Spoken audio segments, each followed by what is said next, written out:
when you reach a certain age, like 25, getting married is something that is getting more common and common, especially with your friends and your peers.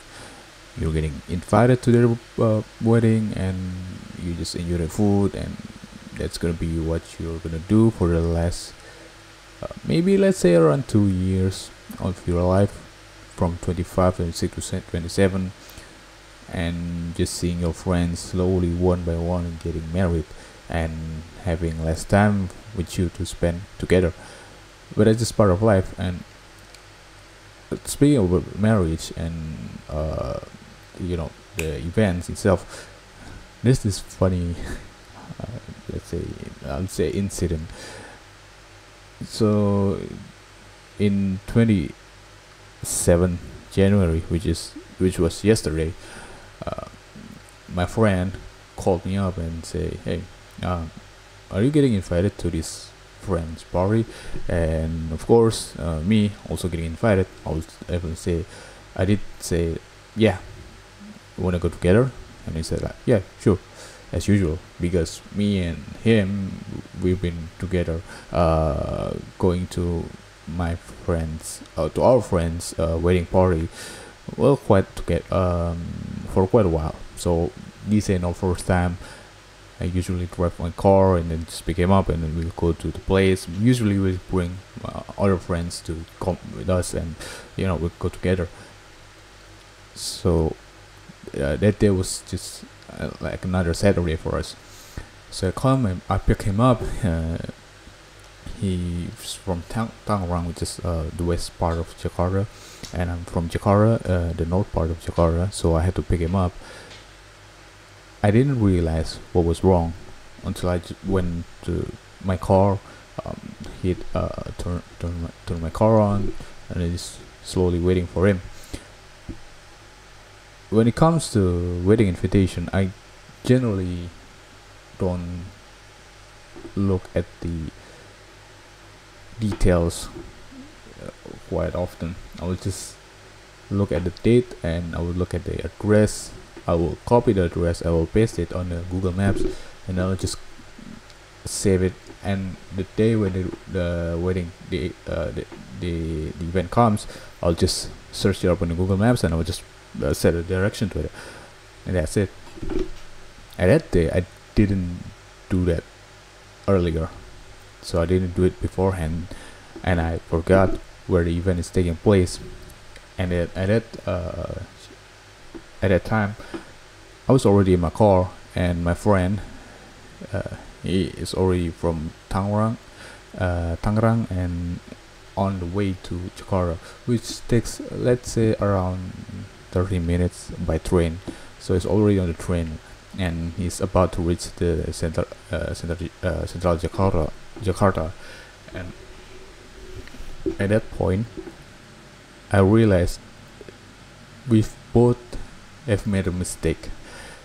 Both of us didn't realize, or at least me first, I did not realize that the wedding event is held at 28th of January, which is today, not yesterday.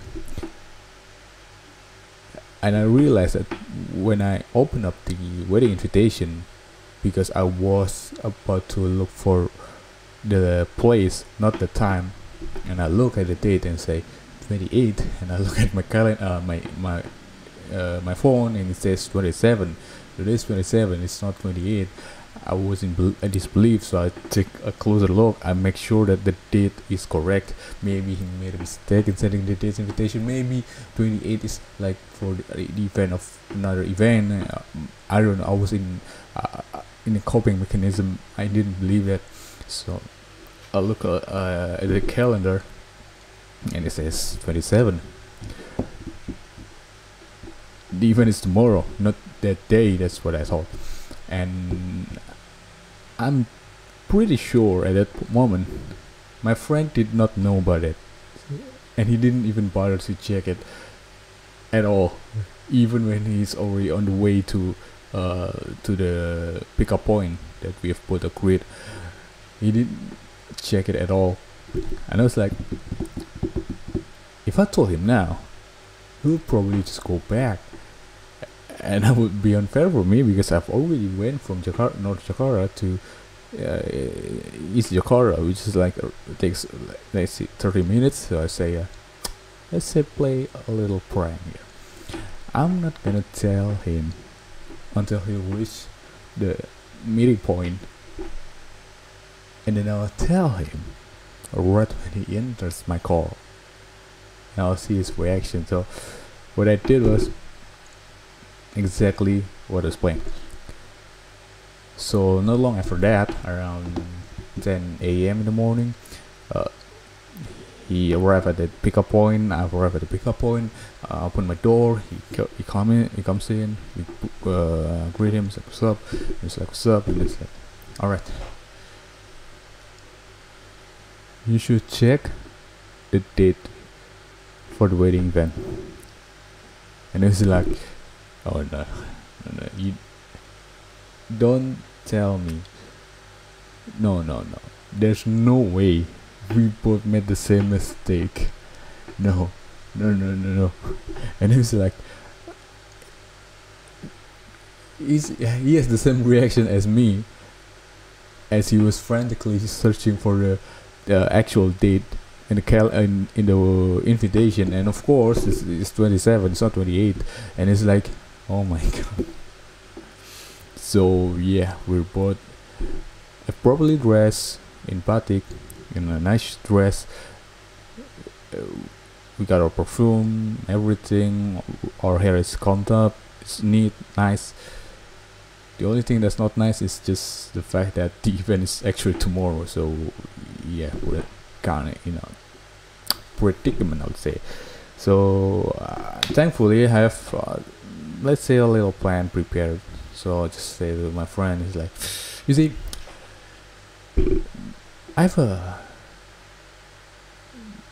let's say a plan. We just go for a little hangout with my friends. We're gonna pick him up from the airport, and we'll go hang out in Bekasi, which is another part of Jakarta, in the south part of Jakarta. It's like another city, and it's just chill out." And it's like, yeah, sure. So that's the story of how me and my friend missed the wedding because it was at the wrong date. Moral story: make sure that you read the invitation, no matter what it is, and make sure that you actually read it. Don't underestimate it. Okay, a little bit of argument from me and representing my friend. I'm sure he has the same idea as me. We both usually comes to a friend's wedding, and it's in Saturday. So Saturday is like a common day for wedding. So seeing a wedding at Sunday is actually quite. Actually, that was the first time me and my friend had to go. Never in our life we come to a wedding of our friends and it's in Sunday. I'm not sure why, but that's our argument. So you can't blame us as long as we actually read the invitation and say, okay, we'll go. Both of us gonna assume that it's gonna be held at the usual day. I guess that's all for the arguments. I don't really have anything else to say.